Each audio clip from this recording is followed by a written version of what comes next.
On December 20th, 2022, Kadin Black, a beloved 19-year-old son and brother, was reported missing in Wrightsville, Pennsylvania. His family hadn't heard from him in 3 days, and he had failed to show up to his dad's house for a pre-planned get-together, which was completely out of character. The police immediately launched an investigation into Kadin's disappearance, but there was no sign of him anywhere. It's been just over 16 months since Kadin went missing, so this is by no means a cold case. But even with all the science and technology available today, investigators are still searching for him.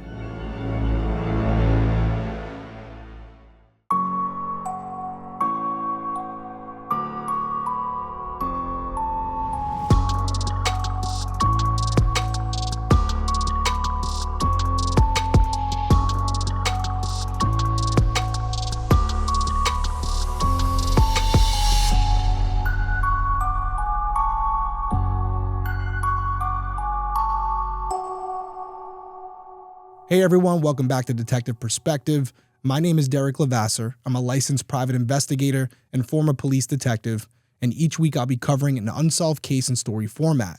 I'll then give you my perspective on the investigation and provide contact information for the individuals or organizations connected to the case so that if you have any tips, you can contact them directly and maybe you can contribute to solving a case. And if you're someone who's interested in true crime, specifically unsolved cases, and you would like to hear my opinion on those investigations, please consider subscribing whether you're watching on YouTube or listening on Apple Podcasts, Spotify, or whatever platform you use. Another example of a relatively recent case where we're in a society where we have all the science, technology, and resources, and yet people can still just vanish without a trace. And it leaves law enforcement scratching their head and family members asking a lot of questions. And Kadin's case is something where it has been covered to a certain degree. News Nation covered it. Dateline wrote an article on it. But still, we do not know what happened to him. And even one of the law enforcement officers said one day he's at his house and the next day he's just gone. And they can't explain it. They don't know if this was someone who was going through some personal issues and decided to go off on their own or if foul play was involved. But as always, we're here to do our part. We're here to cover these cases when we feel that they need to be covered. There is a small reward associated with the case. So either way, whatever it takes to incentivize someone to come forward, we're fine with that. So we're going to cover the case. We're going to go over the investigation, and maybe someone out there will be able to help bring answers to Kadin's family. So with that out of the way, let's dive into it. Kadin McAllister Black was born on December 10th, 2003, to parents Kara and Maurice. He was raised along with his 4 siblings, 2 older and 2 younger, in Wrightsville, Pennsylvania. When speaking with NBC News, Kara described Kadin as being, quote, one of a kind with the greatest laugh. He laughed so hard and deeply that he had to hold his stomach and bend over. Kadin is also extremely athletic. Kara explained, quote, he would go to the gym at least every other day, if not every day, and lift weights and work out. Kadin also loves hiking, riding his bike, and playing football. When Kadin was 3 years old, his parents divorced, and he and his younger siblings stayed with their mom. That being the case, Kadin continued to maintain a close relationship with his dad. In 2019, when Kadin was around 15 years old, Kara received an out-of-state promotion for work, which meant she, Kadin, and his 2 younger siblings had to move to Maryland. A few years later, in November of 2021, now 17-year-old Kadin told Kara that he missed his friends and his life in Pennsylvania. He wanted to move back to Wrightsville and live with his father Maurice, and Kara wanted her son to be happy, so she agreed to let him go. Even though they were no longer living in the same state, Kadin remained very close to his mom. They talked all the time, and whenever he was having a hard time or just needed a shoulder to lean on, Kara would drive to Wrightsville just to see him. Almost a year later, in September of 2022, Kadin, who was now a senior in high school, got into a disagreement with Maurice and decided to move out. Kadin's friend Ethan Foust offered to let Kadin move in with him and his family at their home on Vickilee Drive in Wrightsville. This situation worked out really well because the Foust family lived right down the street from Maurice. So this meant that Kadin could still visit his dad and their 2 pit bulls, and from what I understand, Kadin really loved his dogs. Now let's fast forward for a second, because after Kadin went missing, NBC News asked Maurice why Kadin was allowed to go live with another family, And Maurice explained that his son was, quote, at an age where he couldn't tell him where he can or can't live, so he had to let him be his own man. Now, I do think it's important to pause for a second and point out that although Kadin was in high school, he was 18 years old and a legal adult, so in actuality, there wasn't much that Maurice could do to stop Kadin from leaving. Now, after Kadin moved in with the Foust family, he and Maurice still saw each other quite often, and Kadin made sure to visit on Sunday so he could see his dad and walk the dogs. Now, as time passed, Kadin seemed to be doing well living with the Fausts. He reportedly had a good relationship with Ethan's father, Chris, who told NBC that he and Kadin spent a lot of time together, talking, riding bikes, and working on vehicles. By the fall of 2022, Kadin was doing so well that he decided to start his own lawn care business, and this was set to be a great fit for Kadin, who was well known in the town as a community helper. He also began working for a moving company, which meant he was bringing in his own paycheck, a big deal for any 18-year-old. On December 10th, Kadin turned 19 years old, and a few days later on the 14th, he and his mom began making plans for Christmas break. Kadin told Kara that he was going to stay at her place on Christmas Eve so that he could wake up there Christmas morning. Kara later said that this call was completely normal, nothing seemed out of the ordinary. Kadin was excited to see his mom and was likely looking forward to opening all of his Christmas gifts, which he knew was going to include some cash from Kara.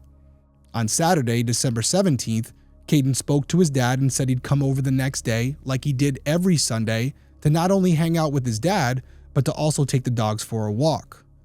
But when Sunday rolled around, Kadin didn't show up. And this was really concerning because, as I mentioned earlier, Kadin loved his dogs and he wouldn't have missed an opportunity to see them. Now, according to the Find Kadin Black Facebook page, Maurice tried to get a hold of Kadin to ask what was going on, but he was unable to reach him. Kadin's text messages were left unread and his phone went straight to voicemail. Now, what's interesting is Maurice eventually called Chris Foust, who said that Kadin was in his room sleeping. For the next few days, Maurice and Kara were unable to reach Kadin, but then on December 20th, Chris called Kara to inform her that he hadn't seen Kadin since the 17th.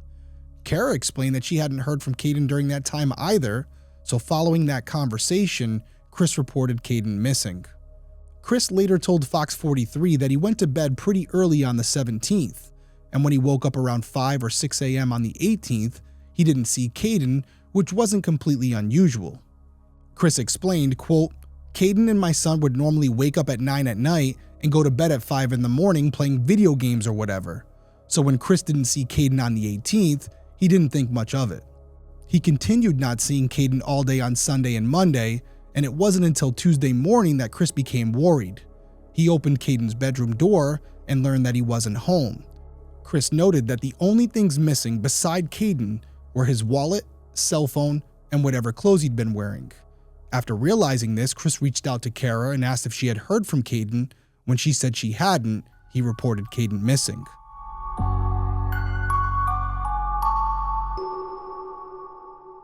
All right, so I think I speak for most people when I say as kids, we all love cereal, and it was something that you can indulge in any time of the day. Breakfast, lunch, dinner, it didn't matter. Cereal was always a good choice, but unfortunately, as we get older, we have to be more health conscious, and I know personally I had to start thinking about how much sugar was in the cereal and how many empty carbs it contained, and that's when Magic Spoon came into play. You see, with Magic Spoon, it not only has the amazing flavors that you love, but it also is high in protein and contains less sugar. And I think I mentioned this last week. I'm someone who's trying to increase my protein intake, and you're supposed to take in 1 gram per body weight. That can be extremely difficult. So instead of having to drink protein shakes all day long, I can indulge in my favorite cereal, Magic Spoon, before or after a workout and know I'm tasting something that I really love while also giving my body the fuel it needs to help me keep running at my highest capability. And if you don't know what flavor you're going to like, Magic Spoon has you covered there with a variety pack, which contains 4 flavors: cocoa, fruity, frosted, and peanut butter. Now, as I've already mentioned, peanut butter is my go-to, but I also enjoy the frosted. And if you're someone who likes chocolate-flavored cereal, cocoa's awesome as well. And yes, the flavor is great, but for me, what it's really about is texture. And sometimes when you're eating foods that contain a lot of protein, you don't necessarily get the same texture that you would with the food that you're accustomed to eating. That is not the case with Magic Spoon. Their cereal is crunchy, flavorful, and listen, the numbers don't lie. The pack contains 0 grams of sugar, 13 to 14 grams of protein, and 4 to 5 grams of net carbs, and only 140 calories per serving. You really can't beat that. It's high in protein, 0 grams of sugar, keto-friendly, gluten-free, grain-free, and soy-free. So I clearly love Magic Spoon. I think you will as well. And if you want to check it out, go to magicspoon.com/detective to grab your variety pack and try it today. And be sure to use my promo code DETECTIVE at checkout to save yourself $5 on your order. And by the way, if all of this wasn't enough to convince you, Magic Spoon is so confident in their product, it's backed with a 100% happiness guarantee. So if for any reason you don't like the cereal, they'll refund your money, no questions asked. So remember to start your day off right with a delicious bowl of high-protein cereal at magicspoon.com/detective, and remember to use my code DETECTIVE at checkout to save yourself $5. Let's get back to the case.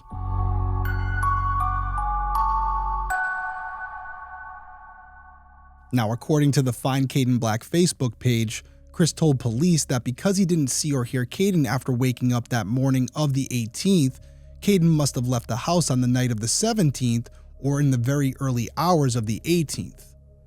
Additionally, Chris told NBC that Kadin's behavior had changed approximately 2 weeks before he disappeared. Instead of his usual habit of spending time with his family, Kadin would come home, head straight to his room, and stay there. The Lower Windsor Township Police Department immediately began an investigation into Kadin's disappearance. The police chief actually knew Kadin well and was his high school track coach, so there seemed to be some extra sense of urgency there. Now, one of the first things the police did was ping Kadin's cell phone, which revealed that it was last active at 9:28 a.m. on the 18th. This ping indicated a location approximately 2.4 miles from a cell tower situated on Old Commons Road within Windsor Township, and according to the Find Kadin Black Facebook page, this tower is very close to the Foust home. Officers conducted a search within a 5 to 6 mile radius around the pinged location, but neither the phone nor Kadin were located. Now, even though this appeared to be a dead end, the police were able to determine that Kadin's phone had been turned off or died around 9:30 a.m. on the 18th, and at that time it was still connected to the Wi-Fi at the Foust home.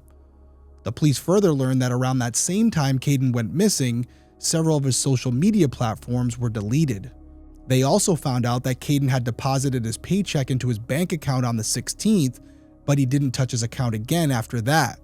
The deposit slip, along with Kadin's driver's license, was found in Chris's car, which Kadin had used to go to the bank. News Nation reported that authorities continued searching for Kadin by air, land, and water in areas near the Foust home, Maurice's home, and wooded sections of the community. Unfortunately, the search was difficult as they were dealing with adverse weather like snow, ice, and a completely frozen over river. Despite these obstacles, the police continued looking, but they never found any sign of Kadin. The police also looked at video camera and doorbell camera footage in the vicinity of the Foust home, yet no footage of Kadin surfaced. The police later told NBC that they were left scratching their heads due to the lack of evidence they were able to recover, and they were really honest about it. They had little to go on, and they really weren't sure what happened to Kadin. Now, with all of this going on, Christmas Day did come, and Kara just sat in her home all day thinking, quote, maybe Kadin's just going to come in that door. But unfortunately, he never did. Kara later posted on Facebook that she initially thought Kadin had disappeared voluntarily because of a court hearing in January of 2023. She explained that one day, while riding the bus, Kadin, who was 18 years old at the time, was asked by the driver to return to his assigned seat after switching places. Kadin refused, and as a result, the bus driver stopped the bus on the highway and insisted that Kadin get off onto a busy road. When Kadin refused again, the bus driver grabbed him and pulled out some of his hair. Kadin reacted and defended himself, leading to a physical altercation with the driver. The police were called, and Kadin was arrested. Kara mentioned that the altercation was caught on video surveillance, which gave Kadin's attorney hope that he would be exonerated in court. However, Kadin was understandably worried and told his mom he didn't want to go back to jail. This made Kara concerned that Kadin had run away to avoid the court hearing. But as the January 2023 court hearing came and went, Kadin didn't reach out to his mom to let her know he was okay, and this obviously left Kara fearing the worst. In April of 2023, the police held a press conference where they said they still needed help locating Kadin. The police chief said, quote, "We are very concerned for his welfare and well-being. He's not in any trouble with the police. In fact, we've always had a very nice relationship with Kadin. We would like to find him and put his family's mind at ease." Kara also spoke at the conference and pleaded for people to help bring her son home. She said while holding back tears, quote, "I would like someone to come forward and let me know something. I know somebody knows where my son is or what happened to my son. Somebody has to know something." That same month, Dateline published a long-form article about Kadin's disappearance. His parents, Kara and Maurice, along with Chris Foust, were all interviewed for the article. Kara and Maurice said they were often reminded of how empty their lives were without Kadin. Maurice said, quote, "We just need him home because it's like a big hole, an emptiness." The police also spoke to Dateline, and the chief said, quote, "Kadin's disappearance has affected us on a personal level. We all knew Kadin. We all got along with Kadin. There's many a night we sat around the squad room brainstorming and trying to figure out what happened." Now, just to stop for a second and pause here, I can relate to this. Not everything is official. Sometimes, because again, inside those four walls of that police department, a lot of us are friends. And this isn't just something where we punch in at the beginning of the shift and we punch out. Every case that we're working, every case that we can't solve, when we go home at night to our family or our friends, we're still thinking about those cases. We're still trying to think what we could do differently the next day to maybe help point us in the right direction. And I often found myself talking about cases that we were currently working after hours. We could be at a restaurant, we could be out at a bar having a drink, whatever it might be. Even though it was our quote unquote off hours, if I were with colleagues, I still found myself talking about the cases with them, trying to think of alternate theories that we hadn't discussed yet. And so I can definitely see this happening internally where they feel like they've done everything they could, but yet they just can't move past it. So as they're sitting there, maybe during their lunch break or sitting around the squad room, like he said, they find themselves always going back to what happened to Kadin Black, because for them, it's not just a job. Like he said, it's personal.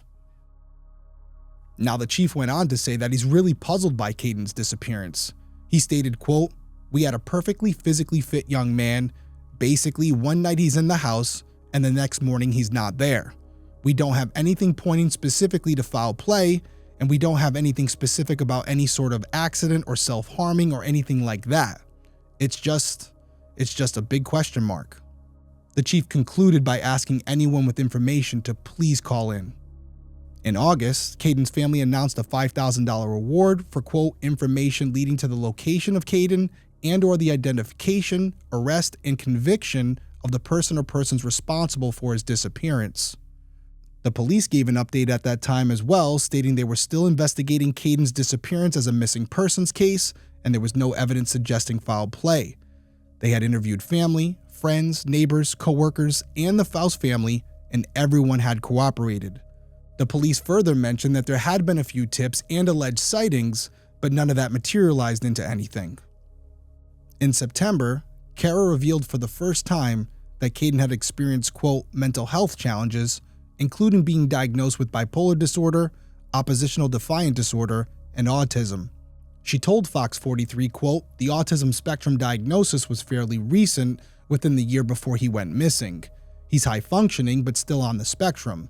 We found these things out because Kadin was struggling with school a lot." Kara said she initially held back from sharing these details publicly because of the stigma attached to it, but she had since changed her mind. Now December came around again, and Kadin's family held a vigil to mark 1 year since he went missing, as well as his 20th birthday. Fox 32 reported that Kara spoke at the vigil, stating, quote, "Kadin is very loved. He's very missed. It's unimaginable. It's one of those things that you hear about, but you never think is going to happen to you. Our whole family is missing him. It makes a difference in everything." Kadin's brother Carter said, quote, "Every birthday, every holiday that comes around, it's definitely the toughest." Carter continued saying that if Kadin was out there, he should call their mom and simply say that he was okay. Carter continued by saying, quote, "I think that would start pushing my mom in a better direction, pushing the whole family in a better direction." Kara added to that sentiment, stating, quote, "Kadin, if he's out there, just come home.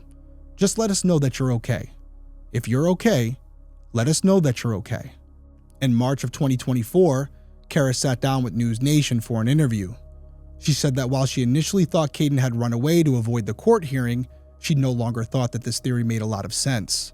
She said, quote, "It doesn't make sense that on December 17th, 1 week after he turned 19, 1 week before Christmas, that he would decide to just run away for a case that wasn't even coming up until the end of January." At this time, Kara and Maurice also revealed some issues the family was having with the Fausts. Kara said months after Kadin disappeared, Chris blocked the family on Facebook. He also sold Kadin's 4Runner, which was a gift from Kara. Maurice asked, quote, "If you believe he's missing, why would you sell it?" Maurice further said, quote, "I've never had a feeling he was dead or anything, but I don't know. Just certain things are not adding up in my brain right now, but I haven't given up hope yet." The police also spoke to News Nation about Kadin's disappearance, and for the first time, said there was a possibility of foul play. They went on to say there were many unknowns. They weren't even sure what time Kadin left the house. It could have been after his phone last connected to the Wi-Fi, or it could have been before. They weren't sure, which made things more difficult.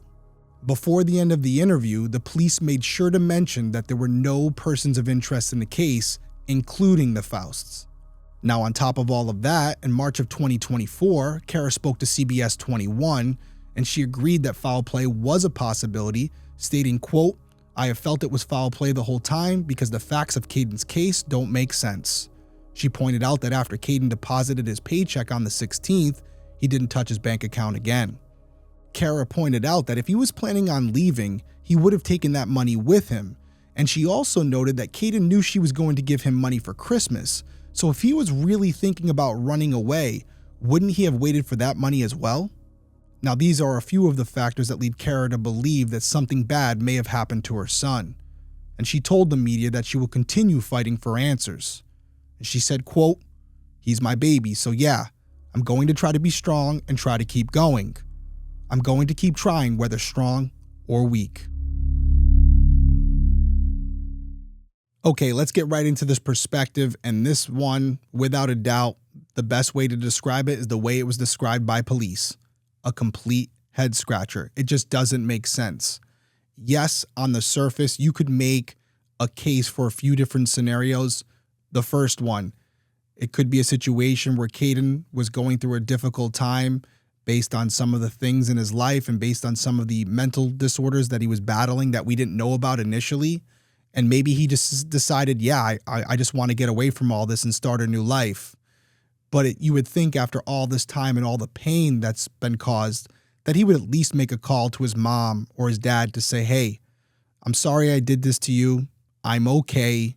You don't have to worry anymore. I'm fine." Just one simple call. Why leave them struggling the way they are, wondering what happened to their son? I don't think Kadin would have done that if he had a choice.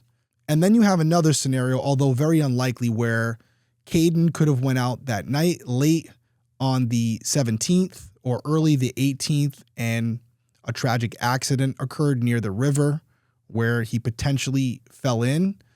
But with the amount of people searching for him and the amount of technology and resources that were being used, I don't know if that would have occurred. And without me actually being there, I don't know how frozen over this river was. Was it, 3-4 inches thick? Or was it 6 to 10 inches thick? And, could he have even fallen in? Could it be a situation where he saw an animal out on the river or something like that and he tried to help and he fell in? Again, very unlikely, but it is a small possibility that could explain why he's never been found. Maybe he stepped outside the house and his phone was with him and he went into the river along with his cell phone around 9:30 that morning, and that's why he or his cell phone have never been found, and that's why it went off when it did. It goes into the water, it gets fried, and it turns off, and maybe this all occurred near the Foust home, which is why the phone was still connected to the Wi-Fi. But then all these other issues come in. How close is the river to the home? How far would the Wi-Fi signal extend? Would it even reach the river at any point? I'm assuming these are all things that the law enforcement officers in charge of this case looked into, all those possible scenarios of, okay, could he have harmed himself? Could this have been a tragic accident?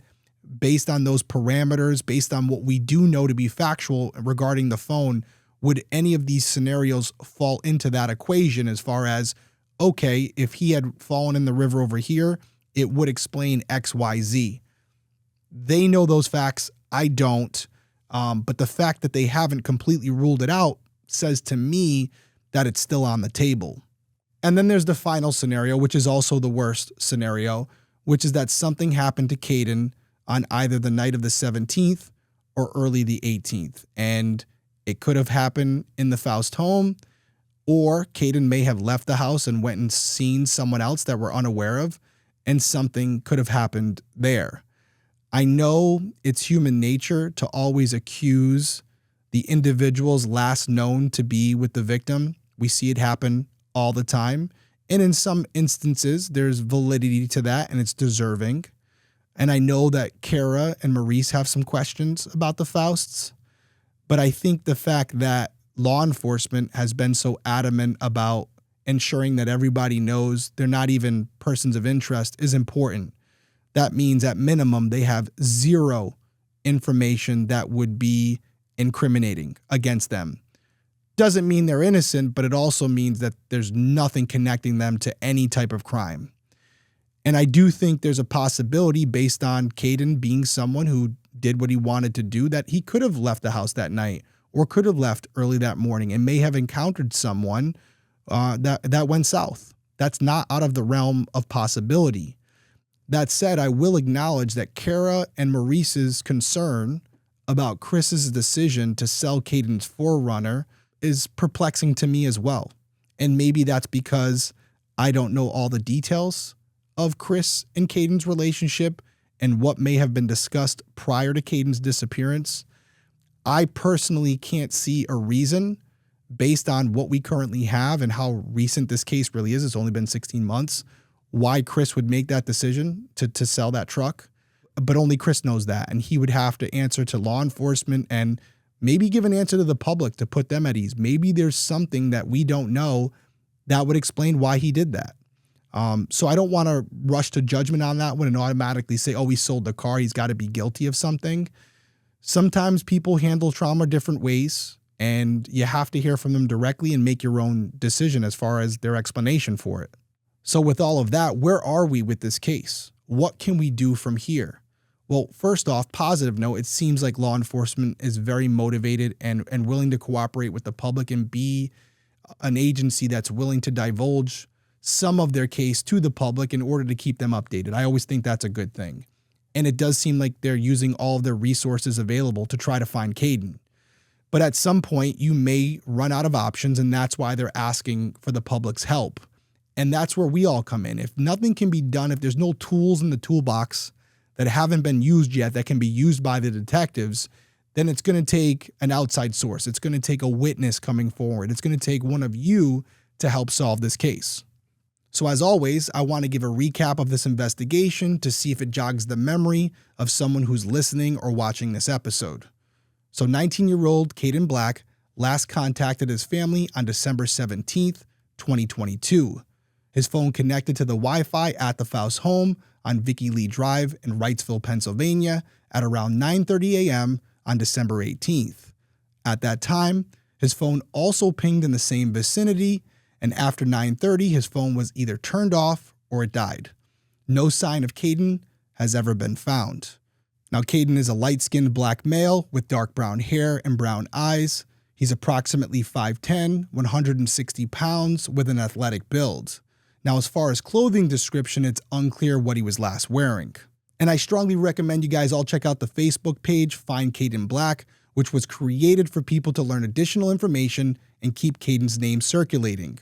Anyone with information should contact the Lower Windsor Township Police Department at 1-717-244-8055. I want to send my thoughts to Kara, Maurice, Kadin's siblings, and the rest of its friends and family. I know this has affected an entire community. I'm also pulling for the Lower Windsor Township Police Department. I know they're working their butts off to try and find Kadin. We're going to keep rooting for you guys. This case is relatively new in comparison to some of the cold cases, and I'm really hoping with the motivation behind this case that we get a positive update on Kadin's whereabouts, and hopefully he's just a little lost right now and he needs someone to pull him out of whatever he's in, and that he's found and brought home and reunited with his family. But we're going to keep rooting for them. We're going to keep an update on this, and if anything happens, I will let you guys know. But until then, everyone stay safe out there, and I'll see you next week.